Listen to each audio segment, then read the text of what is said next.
आयुर्वेदा जो है ये कितना पुराना साइंस है। और ग्रंथों में तो ऐसी कथाएं भी हैं कि इसका उद्भव है वो देवताओं से हुआ है। इंद्र ने आगे भरद्वाज ऋषि को ज्ञान दिया, धन्वंतरी को ज्ञान दिया आगे, और ऋषियों ने उसमें अपने विवेक से जो हजारों सालों के लिए उन्होंने फिर वो तो इंसान की जर्नी जो इस प्लेनेट पे शुरू हुई है उसके साथ ही आयुर्वेद शुरू हो गया था। तो आयुर्वेद को हम उतना ही पुराना मान सकते हैं जितनी ये धरती है।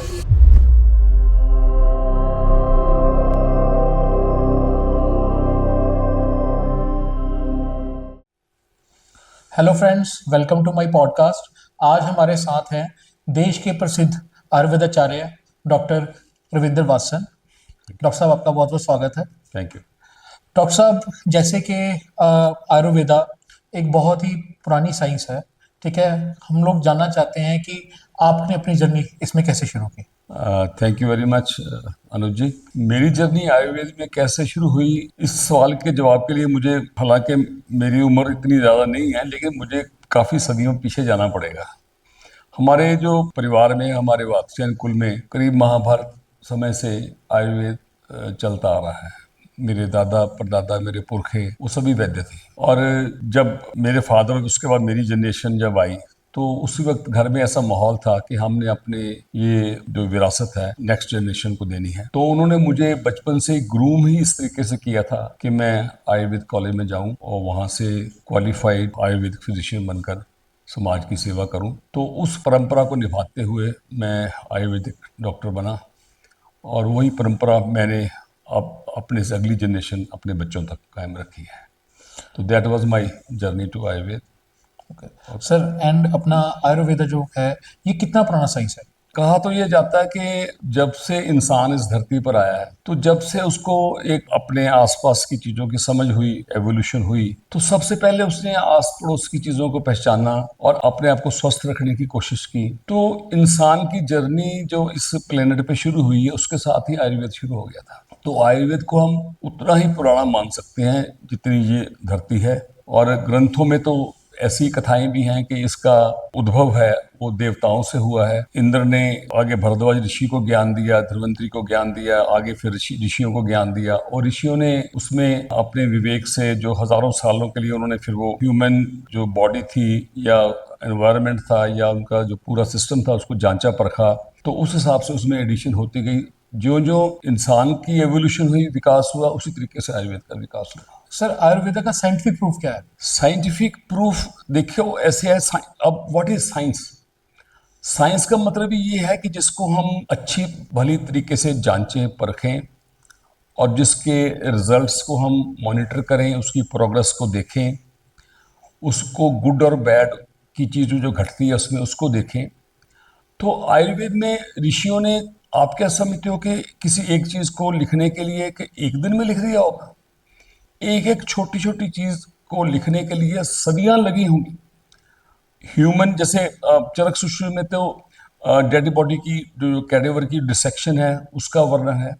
सुश्रुत में 19 चैप्टर्स तो आई सर्जरी पे लिखे गए हैं। ओके। तो ये एक ऑनगोइंग प्रोसेस था। हाँ, उस वक्त लेबोरेटरी जो आजकल के युग की लेबोरेटरियाँ वो नहीं थी, ऐसे माइक्रोस्कोप नहीं थे और नहीं थे। लेकिन उन्होंने जो आयुर्वेदिक औषधियों का जो अध्ययन है वो किसी कीट पतंगों पे या जानवरों पे या मंकीज पे या फ्रॉग्स पे नहीं किया, वो ह्यूमन बॉडी पे ही किया। तो जो भी उनकी अप्रोचेस थी वो आज के जो, जिसे आप आज के हम साइंस कहते हैं, उसके अनुसार वो पूरी तरीके से वैलिडेट हो रही हैं।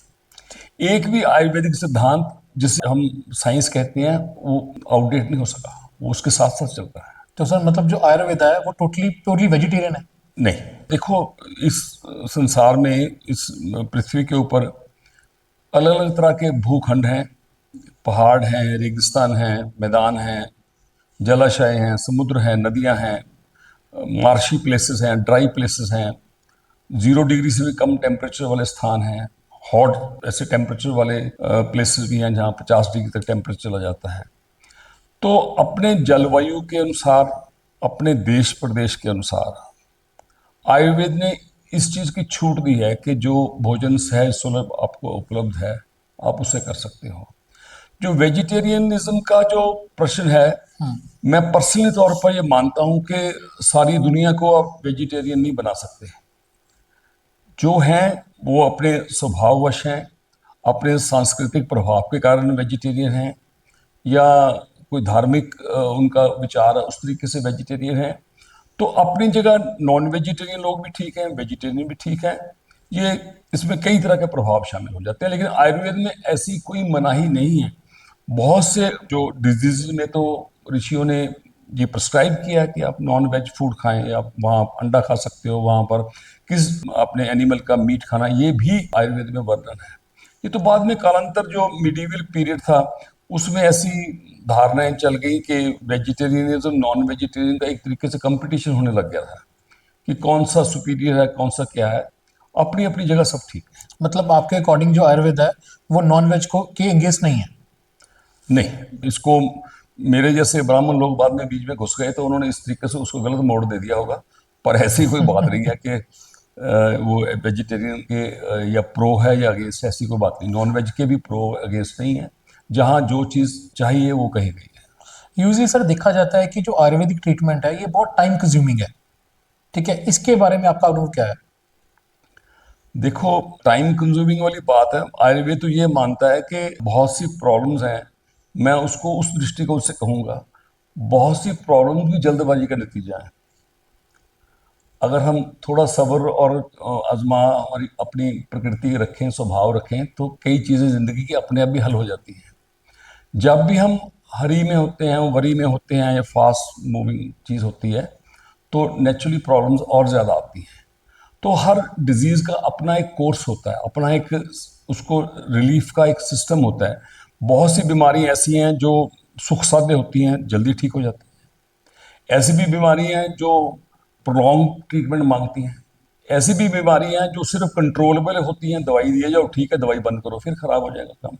तो डिजीज की नेचर कैसी है, उस तरीके से जो आयुर्वेद रिस्पॉन्ड करता है। ये एक ब्लैंकेट स्टेटमेंट के आयुर्वेद स्लो है, ऐसी बात नहीं है। इसमें आशुकारी जो इमीडिएट इफेक्ट देने वाली बहुत सी औषधियाँ हैं, और ऐसे ही हम हालात को मीट करते हैं। हाँ, आज के युग में जो इमरजेंसी मेडिसिन या फास्ट मूविंग मेडिसिन है, वो एलोपैथी का प्रचलन हो गया उसका, वो अपनी जगह ठीक है, लेकिन आयुर्वेद जहाँ इफेक्ट अच्छा करना वहाँ करता है। और इसमें एंटायरली ऐसी बात नहीं है कि स्लो है।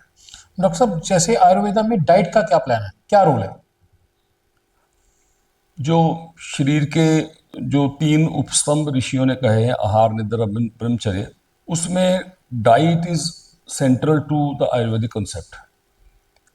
जो भी चीज़ हम अपने डाइजेशन में या मुंह से हम खाते हैं उसे आहार कहा गया है। और आहार का वर्णन उन्होंने इतने ऋषियों ने इतने वाइड रूप में किया है। उन्होंने हर चीज़ की क्लासिफिकेशन की है, अन्न वर्ग, दूध वर्ग, दुग्ध वर्ग जिसे बोलते हैं हम, सब्जियों का, फलों का, फिर नॉन वेजिटेरियन फूड का।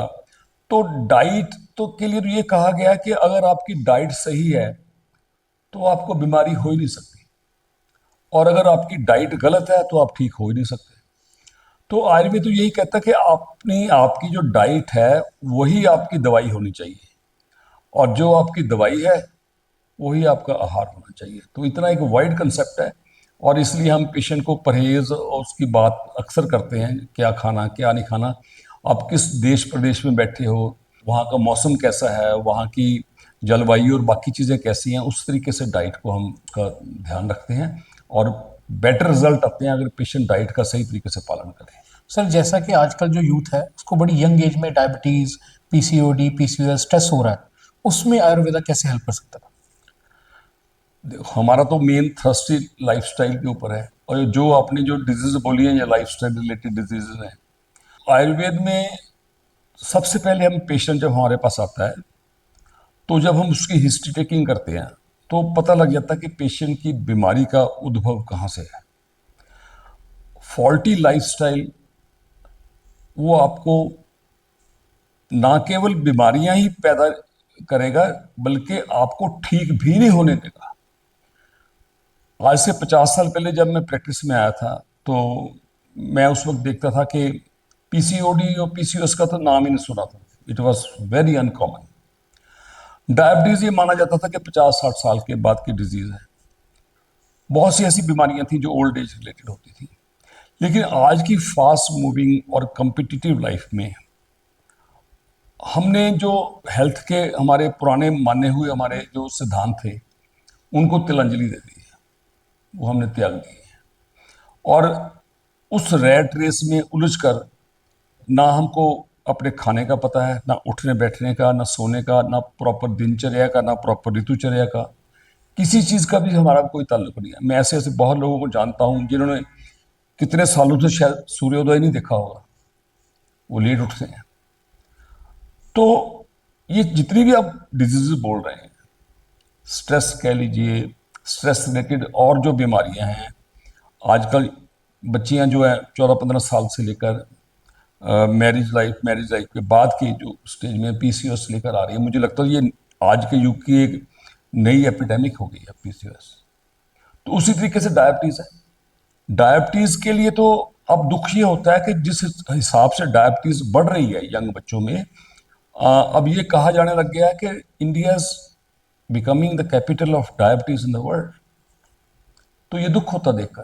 तो आयुर्वेद में वही जो पुराने सिद्धांत थे वही कहे गए हैं, वो आज हम देखते हैं कि जब उनकी उल्लंघना हो रही है तो बीमारियां बढ़ रही हैं।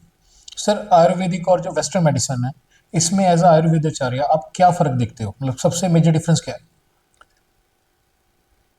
देखो, जो मॉडर्न मेडिसिन है उसकी जो हिस्ट्री है वो ज़्यादा पुरानी नहीं है, 500-700 साल या थोड़ा बहुत और ज़्यादा कह लीजिए। लेकिन पिछले 200 साल से उसमें बड़ी रैपिड प्रोग्रेस हुई है। जैसे इम्यूनाइजेशन है, एंटीबायोटिक्स का आना, सर्जरी का डेवलप होना, ये कुछ ऐसी जो क्रांति जो हेल्थ क्षेत्र में जो आई है ये उसके कारण आई है। And I salute to their hard work, उनकी सिंगल माइंडेडनेस। उन्होंने हमारे लाइफस्टाइल को बढ़ाया। पहले हम सुनते थे प्लेग फैल गई, गांवों के गांव साफ हो गए, कोई ऐसी एपिडेमिक फैलती थी। अब ऐसा चीज़ नहीं है। अब बच्चों को हम इंजेक्शन लगवा लेते हैं, बाकी चीज़ें पहले इम्यूनाइजेशन करवा लेते हैं, बड़ी अच्छी सी एंटीबायोटिक्स आ गई हैं, और सर्जरी इतनी एडवांस हो गई है कि पूछो मत। आज हार्ट ट्रांसप्लांट हो रहा है, लिवर ट्रांसप्लांट हो रहा है। आयुर्वेद का फर्क उसमें यही है कि हम जो नेचुरल्स अपने हमारे सोर्सेज हैं दवाइयों के, उनको लेकर चलते हैं, प्लस लाइफस्टाइल डाइट उन चीज़ों को लेकर चलते हैं। आज के युग में जब एंटीबायोटिक्स और बाकी चीज़ें एक अपने एक चरम पर पहुंच गई हैं, अब तो ये भी डर लगने लग गया कि कोई फर्दर कोई एंटीबायोटिक नई इजाद होगी भी या नहीं होगी जो इन ऑर्गेनिज्म को ख़त्म कर सके। तो जो न्यू लाइफस्टाइल जो डिजीज जो पैदा हो रही हैं उसका हल आयुर्वेद के पास है, और जो बहुत एक्यूट अवस्था में डिजीज हैं उनका जो हल है वो एलोपैथी वालों के पास है। तो हम दोनों का मकसद तो यही है ना, मरीज को ठीक करना।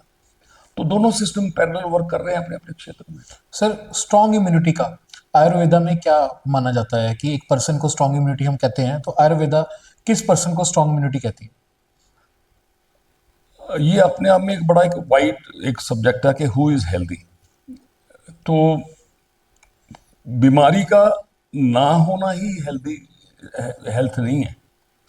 उसके लिए कहा जाता है कि जो आपके शरीर के जो तीन जो आयुर्वेद में दोष वात पित्त कफ कहे गए हैं, आपकी बॉडी एनर्जीज जो हैं, उसमें आपकी बॉडी की मूवमेंट आ गई, बॉडी का स्ट्रक्चर आ गया, और बॉडी के हार्मोन्स आ गए वात पित्त कफ के हिसाब से, और आपका डाइजेशन उसमें आ गया, एसिमिलेशन, एब्जॉर्प्शन, एलिमिनेशन, ये तीनों चीज़ें आ गई उसमें। और एनाबॉलिज्म और कैटाबॉलिज्म जिसे बोलते हैं कि जो आपकी शरीर में एक वृद्धि हो रही है उसके बाद उसका क्षय हो गया, तो वो प्रोसेस सारा आपका नॉर्मल है। देन कम्स प्रसन्न आत्मा इंद्रिय मना स्वस्थ है कि आपकी माइंड, आपकी सोल, आपकी बॉडी ऑर्गन्स सारे एक दूसरे से बैलेंस में हो, तो वो हेल्थ है, वही इम्यूनिटी है। तो आज हम ना केवल हेल्थ की बात करते हैं, ना केवल इम्यूनिटी की बात करते हैं, आज हम बात करते हैं वेलनेस की, जो हेल्थ से भी एक स्टेज ऊपर उठकर है। That is Ayurvedic message. Sir, Ayurveda के हिसाब से एक इंसान की दिन की शुरुआत कैसी होनी चाहिए?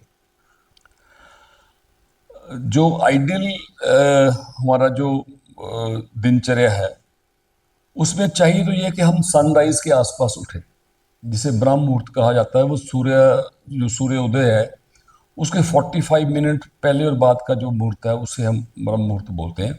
उसमें उठा जाए और उठते साथ पहले आप पानी का एक गिलास धीरे धीरे पीजिए। देन जो आपके एलिमिनेशन बॉडी से जो फ्रेश होना है आपने वो करें।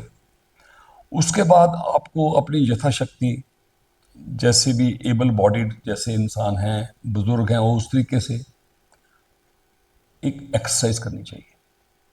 सर एक्सरसाइज का कोई आइडियल टाइम, मतलब कितनी देर एक्सरसाइज करनी चाहिए? ये इंडिविजुअल डिपेंड करती है कि हर आदमी का कितना समर्थ है। उसके लिए कोई एक पैरामीटर सब पे लागू नहीं होता। कहा यह जाता है कि जब आपको थकावट शुरू हो उससे पहले बंद कर दें। फिर मतलब ये एक्सरसाइज, डिपेंड करता है कि बॉडी टू बॉडी की, अगर एक बंदा एक्सरसाइज कर रहा है, कोई 45 मिनट कर रहा है, कोई 50 मिनट कर रहा है, जैसे उसकी बॉडी अलाउ करती है, मतलब आयुर्वेदा के अकॉर्डिंग उसको उतना ही करना बिल्कुल चाहिए। बिल्कुल। और उसका अति योग करने से मना किया गया कि डोंट ओवर एक्सर्ट योरसेल्फ, क्योंकि आपका सारा दिन exercise should leave you fresh, not exhausted. आपको एक्सरसाइज तरोताजा रखे, थकाए ना। It can be of any type. ये सिंपल वॉकिंग हो सकती है, योगा हो सकता है, स्विमिंग हो सकती है, माइल्ड रनिंग हो सकती है, ब्रिस्क वॉकिंग हो सकती है। जिम में जाकर आजकल लोग करते हैं, लेकिन मैं यहाँ पर ये बात जरूर कहूँगा कि ओवरडू नहीं करना। Then comes your morning breakfast, proper time पे, प्रॉपर लंच, प्रॉपर टाइम पे डिनर, और डिनर के 2 घंटे बाद सोना चाहिए। Dinner should cross your stomach, जो बैरियर है उससे आगे निकल जाना चाहिए। ये मेन चीज़ है कि आप जो नेचर की जो मास्टर क्लॉक है वो आपकी बॉडी क्लॉक के साथ चले। हम गलती से उसको आउट कर देते हैं। और मौसम के हिसाब से, देश प्रदेश के हिसाब से कई जगह पर टू मील्स पैटर्न भी चलता है। पंजाब में हम 3 मील का पैटर्न चलते हैं, लेकिन गुजरात, राजस्थान और ऐसी कई जगह जहाँ पर सुबह लोग 10-11 बजे खाना खाते हैं, शाम को 6 बजे खा लेते हैं। मतलब सर जो कहा जाता है कि सूर्य ढलने के बाद खाना नहीं खाना चाहिए, मतलब आयुर्वेदा उसको सपोर्ट करता है? देखिए, अब जिस युग में हम जी रहे हैं, हमको इतना फ्लेक्सिबल होना चाहिए कि बहुत लेट हमको रात को खाना ना खाएं या बहुत हल्का फुल्का खाएं। और उसके बाद सोने का जो वक्त है उसके बीच में गैप होना चाहिए। Your dinner should be lighter than the lunch, तब तो ठीक है। लेकिन अगर देर रात भी खा रहे हो और फिर पेट को स्टफ करके उसमें ठूस के खा रहे हो, फिर तो बीमारी को सीधा निमंत्रण दे रहे हो। तो इसे मिडवे यही निकलता है कि ईट योर मील्स, जो आपको भूख छोड़ के खाना, थोड़ा सा अपने आप को स्टफ ना करें। और बहुत लेट जो खाना है, फॉर ए वाइल कभी हुआ ठीक है, लेकिन फ्रीक्वेंटली लेट नाइट खाना, वो उसे हम ठीक नहीं मानते। डॉक्टर साहब आयुर्वेदा जो क्रॉनिक डिजीज होते हैं उसमें कितना मददगार? लोग तो ये कहते हैं कि अब आयुर्वेद है ही क्रॉनिक डिजीज के लिए, क्योंकि जो क्रॉनिक डिजीज हमारे पास जो पेशेंट आते हैं, चूंकि अब मेन स्ट्रीम जो सिस्टम है वो तो एलोपैथी है। हमारे पास जब पेशेंट आते हैं इतनी मोटी फाइल लेकर, तो वो बाकी सब जो सिस्टम्स हैं वहाँ से घूम के, उन डॉक्टर के पास घूम के हमारे पास आते हैं जब तक बीमारी क्रॉनिक हो गई होती है। बहुत सी बीमारियां हैं जहाँ पर हम क्रॉनिक होने के बावजूद भी हम बेटर परफॉर्म करते हैं। हाँ, बॉडी में कोई डिजीज तो क्रॉनिक है, लेकिन क्रॉनिक डिफॉर्मिटी ना आई हो, स्ट्रक्चरल को चेंज ना आया। जैसे आर्थराइटिस है, आर्थराइटिस क्रॉनिक पेशेंट हमारे पास आते हैं, लेकिन अगर उनकी क्रॉनिसिटी के कारण वो it is turning into osteoarthritis या आगे कोई उसकी और स्टेज चली गई है, फिर हम मेंटेन कर सकते हैं, फिर हम मेंटेन कर सकते हैं। लेकिन क्रॉनिक डिजीज बहुत सी ऐसी डिजीज हैं जिसमें Ayurveda has a very good role. Sir एक पेशेंट को अगर कोई डिजीज होता है तो उसको आयुर्वेदा के पास कब आना चाहिए? वैसे तो we treat in every stage, अपने जैसे पेशेंट कि को ट्रीट करते हैं। कुछ शुगर पेशेंट होते हैं, वो पहले 2-3 साल 4 साल एलोपैथी को ऑप्ट करते हैं, देन वो आयुर्वेदिक के पास आते हैं। इससे अच्छा है कि अगर उनको जब हो रही है शुगर तो उनको तब विजिट करना चाहिए या उनको पहले एलोपैथी के पास जाना चाहिए? नहीं, वो अगर किसी को शुगर डायबिटीज डायग्नोस हुई है तो वो हमारे पास आए। हम ना केवल उस कंडीशन में दवाई उसकी ऐसी देंगे जो ज़्यादा हायर डोज नहीं होगी, हायर मात्रा नहीं होगी। साथ ही उसको लाइफस्टाइल मॉडिफिकेशन की बात करेंगे जो और सिस्टम नहीं करते। That is our advantage over other systems. तो उस कंडीशन में हम बेटर रिजल्ट्स दे सकते हैं, बेटर रिजल्ट्स दे सकते हैं। सर बीइंग आयुर्वेदाचार्य, क्या आप डेली योगा करते हैं?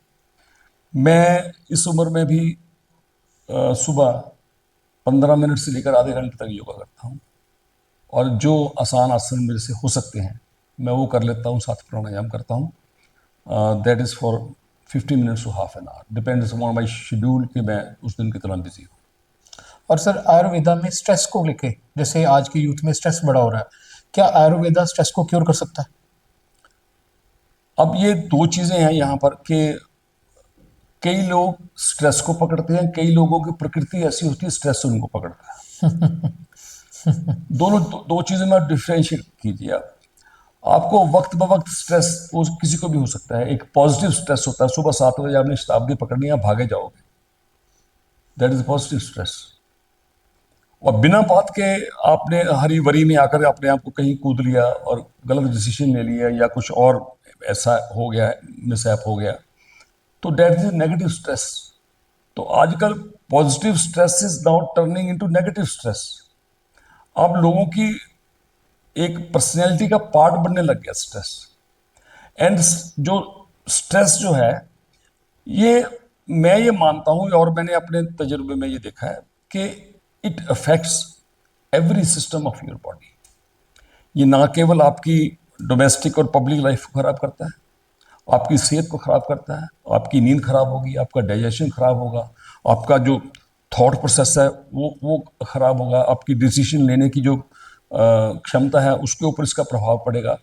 तो स्ट्रेस इज समथिंग कि युद्ध स्तर पे इसको निपटना चाहिए, इसके साथ ये होना नहीं चाहिए। स्ट्रेस हर हाल में बराबर, सम सुख दुख में बराबर, जीत हार में बराबर, जो वैदिक सिद्धांत हैं, और जय पराजय उसमें बराबर, उस स्टेज को अडॉप्ट करने की आप में ताकत चाहिए और उसके लिए प्रयत्न करना चाहिए। तो आयुर्वेद उसके लिए कुछ हिस्सा हम पेशेंट को दवाई देते हैं, साथ उससे योगा, मेडिटेशन का बहुत अच्छा रोल है। तो उससे हम पेशेंट को बताते हैं कि how to lead a normal life. तो डी स्ट्रेस पेशेंट को करते हैं। डॉक्टर साहब, जैसे कि हमने आपकी यूट्यूब वीडियोस में देखा है, जो आपका चैनल है ग्रीन टीवी डॉक्टर वासन, आपने त्रिफला को बहुत उसमें जोर दिया है। तो मैं जानना चाहता हूँ कि त्रिफला आप इतना इंपॉर्टेंस क्यों देते हैं? देखिए, त्रिफला में जो सबसे पहली जो फॉरमोस्ट मेडिसिन है दैट इज आंवला, दूसरी है हरड़, तीसरी है बेहड़ा। तीन जो फल हैं, त्रिफला, तीन फल, ये ट्रॉपिकल इंडिया में बहुत मात्रा में पाए जाते हैं। इसमें आंवला जो फॉरमोस्ट है, और आंवला के लिए ये कहा जाता है कि what gold is to the minerals, amla is to the herbs.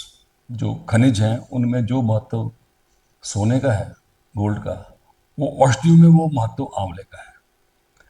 आंवला अपने आप में एक रसायन कहा गया है कि जो आपको डिजीज भी क्योर करे, जो आपको प्री मिच्योर ओल्ड एज से भी बचाए।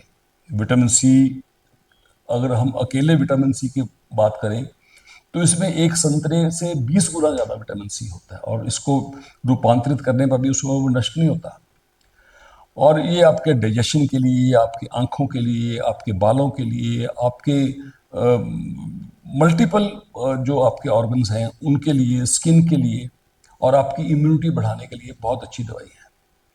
इसी तरीके से हरड़ जो है, हरड़ लेग्जेटिव भी है, मोशन खुल के लाती है, लंग्स के लिए, पेट के कृमि हैं उनके लिए ये उत्तम मेडिसिन है। उसी तरीके से बेहड़ा चेस्ट डिजीज के लिए, कफ के लिए बहुत अच्छी दवाई है।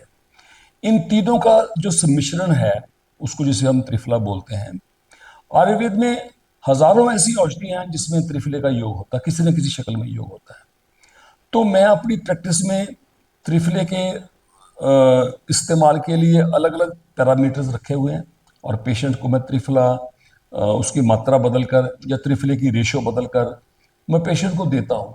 तो मैंने देखा जिन पेशेंट्स का मैं त्रिफला या उसके अलग योगों से मैं पहले पेशेंट को डिटॉक्स कर लूँ और उसके बाद बाकी मेडिसिन दूं तो रिजल्ट्स आर बेटर। तो मेरा पर्सनल फेथ त्रिफला में बहुत है, और मेरे साथ मेरे जो और कोलीग्स हैं जो आयुर्वेद की प्रैक्टिस कर रहे हैं वो भी त्रिफले को अक्सर यूज़ करते हैं।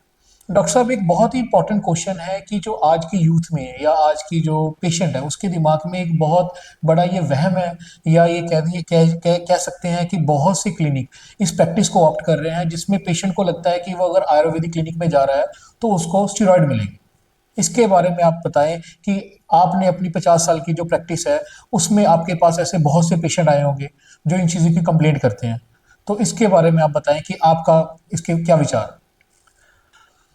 देखिए अनुज गुप्ता जी, जो आपने ये प्रश्न किया है स्टीरॉयड वाला, मुझे प्रैक्टिस करते हुए 50 साल हो गए। आधी सदी का वक्फा कोई कम नहीं होता, और इस उम्र में भी अगर कोई मुझसे स्टीरॉयड की बात करता है तो मुझे उसका जब उत्तर देना पड़ता है तो कहीं ना कहीं मुझे खुशी होती है, लेकिन कहीं ना कहीं शर्मिंदगी भी होती है। और जब हम उस दौर से गुजर रहे हैं जो मेडिकल साइंस में एक ट्रांसपेरेंसी का युग है, कभी कभार ऐसा कोई अरसा रहा होगा या अनक्वालिफाइड फिजिशियन या कोई विलेज लेवल पे कोई ऐसी दवाइयाँ चलती होंगी जहाँ पर कभी स्टीरॉयड का यूज़ होता होगा। ये ब्लेम मेरे होम्योपैथिक कुली को भी लगता है, कई बार उनको भी ये चीज़ कही जाती है।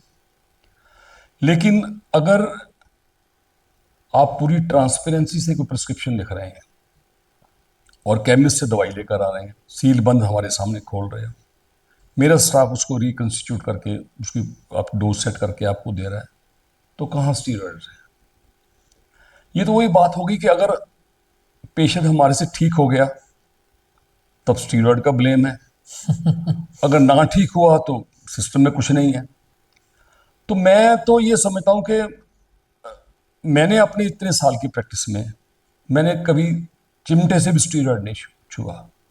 अगर मैं प्योर आयुर्वेदिक प्रैक्टिस करूं जैसे मैं करता हूं, ज़्यादा से ज़्यादा क्या होगा, पेशेंट नहीं ठीक होगा, हो सकता है। मैंने 100 के 100 मरीज ठीक नहीं किए। मैंने आपसे कहा आपसे अभी कि शायद 20-30 पेशेंट ना ठीक हुए हों। लेकिन अगर मैं स्टीरॉयड डालूं और मुझे उसका अपयश मिले, जैसे भगवान ने राम ने कहा है ना भीतो मरणास्ति केवलम दूषितो यशः, कि मैं जीवन में मरने से नहीं डरता, अपयश से डरता हूँ। तो हम लोगों ने, जो मेरी जनरेशन के मेरे और कुलीग जो आयुर्वेदिस्ट प्योर आयुर्वेदिस्ट हैं, क्वालिफाइड जो लोग हैं, उन्होंने इस चीज़ को ध्येय बनाया हुआ है कि हमने मरीज ना ठीक हो पूरी कोशिश करिए, उसका प्रारब्ध है, अलग बात है। हम ये अपयश लेने को तैयार नहीं है, उसके वजह मरना हम अच्छा समझेंगे, उसको प्रेफर करेंगे। स्टीरॉयड की बात ही नहीं है। ये कहीं और कहीं होता होगा, किसी और दुनिया की बात है। एटलीस्ट हमारे पास मैंने तो नहीं किया, एटलीस्ट मैं इसकी गारंटी दे सकता हूँ। एक पूरी ट्रांसपेरेंट एक प्रिस्क्रिप्शन लिखता हूँ मरीज को बता के, और उसका जो लाइफस्टाइल है, मॉडिफिकेशन, डाइट, हर चीज़ को बताता हूँ, और उस पर चीज़ को देके अपनी जो कंसल्टेशन फीस है वो ले लेता हूँ। अब इससे ज़्यादा कोई कुछ कर नहीं सकता ना। तो ये भी बात हुई damn you do damn you don't do, तो करो अब तब भी हो, ना करो तब भी ऐसी बात होती है। तो मैं तो इस चीज़ से बहुत परे, बहुत दूर हूँ इस चीज़ से, स्टीरॉयड वाली बात से। और आज के युग में ये हो भी नहीं रहा, कहीं पहले कोई ऐसा अरसा रहा होगा। और हमारे देश में मुश्किल ये है कि जिस आदमी को जिस चीज़ की नॉलेज नहीं है वो उसके ऊपर जरूर ज्ञान बांटता है। कोई दुकानदार आपको दवाई देता मिल जाएगा, कोई रिक्शा चलाने वाला कानून की राय देता वो मिल जाएगा। तो इट इज़, ये चलता है ऐसे, समाज में ऐसी चीज़ें लोग बोलते हैं। लेकिन patient should be well aware, उसको डॉक्टर की क्वालिफिकेशन, उसकी स्टैंडिंग, उसकी हर चीज़ उसकी पता होनी चाहिए, और उस फेथ से पेशेंट जाए, फिर कोई दिक्कत नहीं है। हाँ, अगर आप किसी धोखे में आके कोई चीज़ खा रहे हो, ऐसी दे रहे हो, या डॉक्टर को दे रहा है, इससे बड़ा पाप कोई नहीं है। क्या सर आपके पास रूटीन में कोई ऐसे पेशेंट आते हैं जो पहले से ही ऐसे सेंटर्स में जाते हैं, स्टेरॉयड लेते हैं और उसके बाद वो आपके पास आते हैं? ऐसे पेशेंट आ जाते हैं और हम फेस देख के बता देते हैं पेशेंट का, बिकॉज स्टीरॉयड इफेक्ट से चेहरे पे मून इफेक्ट आता है, जैसे उसका उसका शरीर फूलना शुरू हो जाता है, पता लग जाता है। तो पहले फिर हम उसको डिटॉक्स करते हैं। डिटॉक्स करने के बाद उसकी दवाई शुरू करते हैं, उसको वीन ऑफ करते हैं उस दवाई से, क्योंकि उन्होंने अनकंट्रोल्ड मात्रा में स्टीरॉयड डाले होंगे वहां पर, पता नहीं क्या डाला, क्या दिया क्या नहीं दिया। तो ये समस्या ना केवल मुझे आती है, ये होम्योपैथी वालों को भी आती है, एलोपैथी वालों को भी आती है। उनमें भी ऐसे बहुत लोग हैं। आप क्या समझते हो कि ये ठग विद्या है या ऐसी जो क्वैकरी है, ये किसी एक सिस्टम में ही है? ऐसे सब जगह पाए जाते हैं लोग ऐसे। एंड पेशेंट होशियार होना चाहिए, ही शुड वेल अवेयर कि डॉक्टर के साथ आपने उससे ट्रांसपेरेंट प्रिस्क्रिप्शन कैसे लेनी है, उस पर डिपेंड करता है। सर जैसा कि अपना आजकल देखा गया है कि जैसे हमारी अभी स्टीरॉयड को लेकर बात हुई, एक पेशेंट को एक आयुर्वेदिक क्लिनिक सेलेक्ट करने से पहले किन बातों का ध्यान रखना चाहिए? ये अपने आप में बड़ा कठिन प्रश्न है। वैसे तो जो आयुर्वेदिक जो फिजिशियन है उसकी जो ख्याति है वो बाई वर्ड ऑफ माउथ फैलनी चाहिए।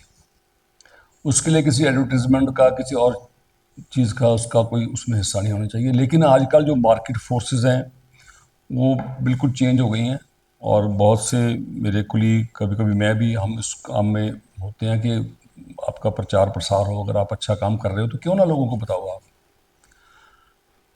लेकिन इसमें पेशेंट अपने आप में एक जागरूक पेशेंट चाहिए। उसको डॉक्टर की क्वालिफिकेशन, उसका जो स्टैंडिंग उसकी उसके फील्ड में कितनी है, और बाकी पेशेंट से जो उसको नॉलेज मिलती है उसके लिए वो ओपन होना चाहिए। लेकिन कई बार ऐसा होता है कि पेशेंट ऐसे फंस जाते हैं, अनक्वालिफाइड फिजिशियन, या हमारे चरक ने उस वक्त भी ये समस्या थी, उनको उसने छद्मचर वैद्य कहा है, डिसेप्टिव फिजिशियंस। ये शायद उस वक्त भी होती होगी जो अनक्वालिफाइड लोग थे।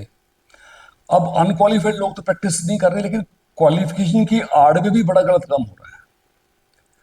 तो ये patient by word of mouth ही उसको जान सकता है, डॉक्टर की अपने फील्ड में स्टैंडिंग कितनी है उसको देख के कर सकता है।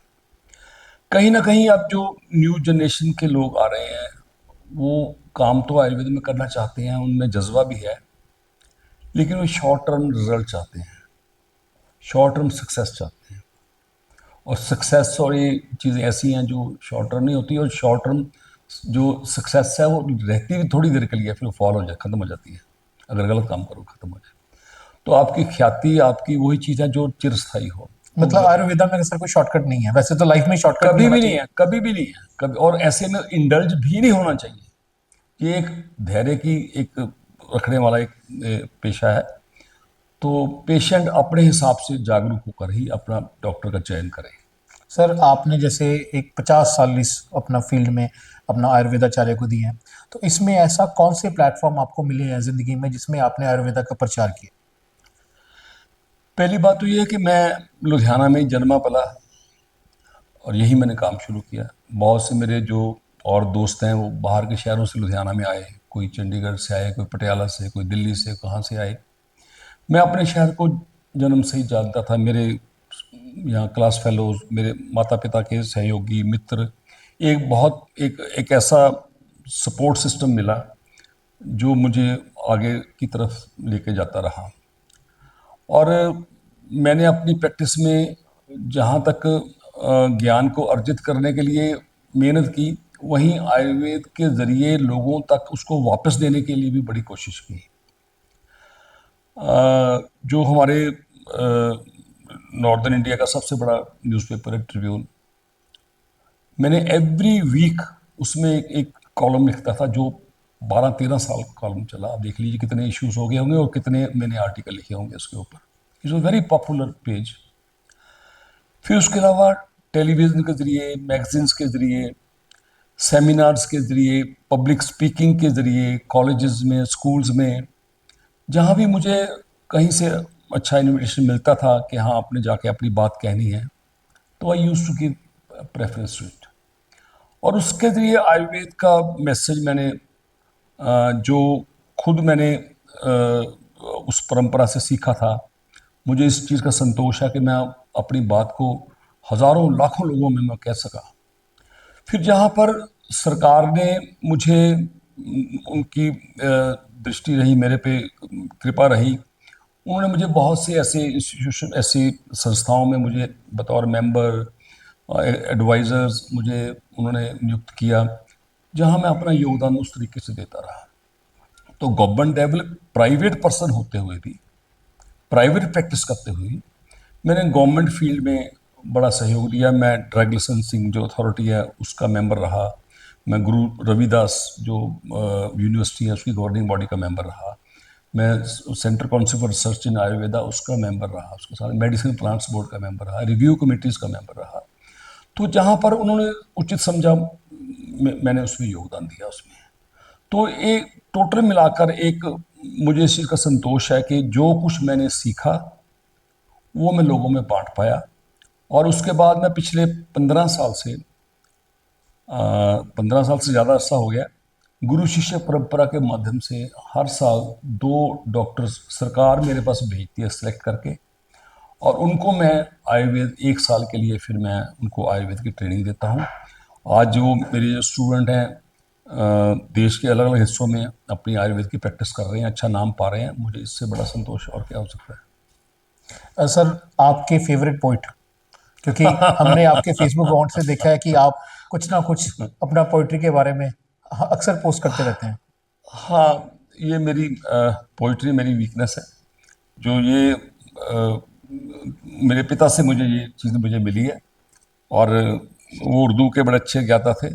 और जब मैं छोटा था पंजाब में उस वक्त उर्दू ख़त्म हो चुकी थी, लेकिन वो मुझे जब मैं स्कूल से आता था तो मुझे फटी बस्ता लेकर वो मुझे उर्दू सिखाया करते थे, मैं लिखा करता था। तो मैं सेल्फ टॉट हूँ एक तरीके से उर्दू का। उन्होंने जितना मुझे सिखाया उसके बाद फिर मैंने खुद यात्रा की है।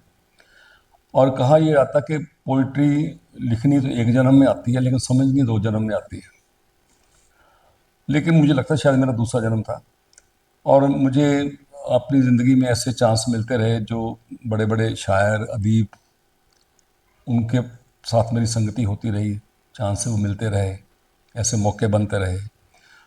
तो मेरी लाइफ टाइम में जितने भी मशहूर जो पोइट्स हुए हैं, फिल्मी गीतकार हुए हैं, मैं सबसे आलमोस्ट मिला हुआ हूँ। जैसे साहिर लुधियानवी थे, कैफ़ी आज़मी थे, अली सरदार जाफरी थे। आप इस युग के किसी भी बड़े कवि का, शायर का नाम लो, मैं I have chances many times to meet them. तो साहिर मेरे सबसे मुझे ही इंस्पायर्ड मी लॉट। मैं जब गवर्नमेंट कॉलेज में पढ़ता था उनसे मैं मिला था तब। तो उनकी पोइट्री, वैसे ऐसा पोइट्री मुझे डी स्ट्रेस करती है।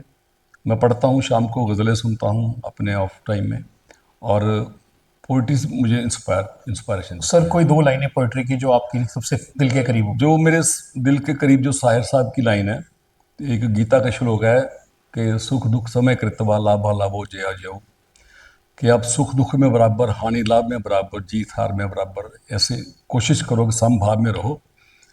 तो साहिर साहब की लाइन है कि गम और खुशी में फ़र्क न महसूस हो जहाँ, मैं दिल को उस मुकाम पे लाता चला गया, हर फिक्र वाह को जी वाह, धुएं में उड़ाता उड़ाता चला चला गया। गया। वाह जी दैट वाह, वाज द वाह थिंग। जी। सर, आज की यूथ के लिए क्या मैसेज है? देखिए, आज की यूथ के लिए मेरा मैसेज यही है कि अपने लक्ष्य, अपने गोल्स, रियलिस्टिक गोल्स वो सेट रखिए, और अपनी सेहत की कॉस्ट पे कुछ ना करें। सेहत को बचा के रखें। अगर उनका स्वास्थ्य ठीक है तो अपने वो गोल भी अर्जित कर लेंगे, धन भी अर्जित कर लेंगे, यश भी अर्जित कर लेंगे, सुख सुविधा भी वो जिंदगी में पा लेंगे। लेकिन अगर सेहत खराब हो गई तो इन तीनों चीज़ों में से सब चीज़ें नष्ट हो जाएंगी, कुछ नहीं उनको मिलेगा। तो सेहत का नियम उनका पालन करते हुए, अपने आहार, अपने विचार, अपनी दिनचर्या, ऋतुचर्या का उचित जो आयुर्वेदोक्त जो चीज़ें हैं उनका पालन करते हुए अपना जीवन यापन करें। और एक व्यक्ति स्वस्थ है, परिवार स्वस्थ है, समाज स्वस्थ है, देश स्वस्थ रहेगा। तो यही आयुर्वेद का मैसेज है। सर, एक कॉमन धारणा या जो आप कह रहे थे क्वेश्चन एक आम आदमी के पास के दिमाग में आता है जब वो आयुर्वेदिक ट्रीटमेंट लेने का सोचता है, क्या आयुर्वेदिक कॉस्टली है?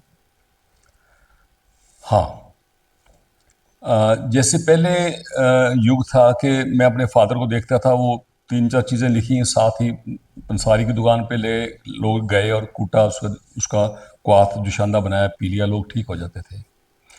आज के युग में जब जंगल कट गए हैं, हर्ब्स महंगी हो गई हैं, हमने हर्ब्स की जो उत्पत्ति है उसको बचा के नहीं रखा।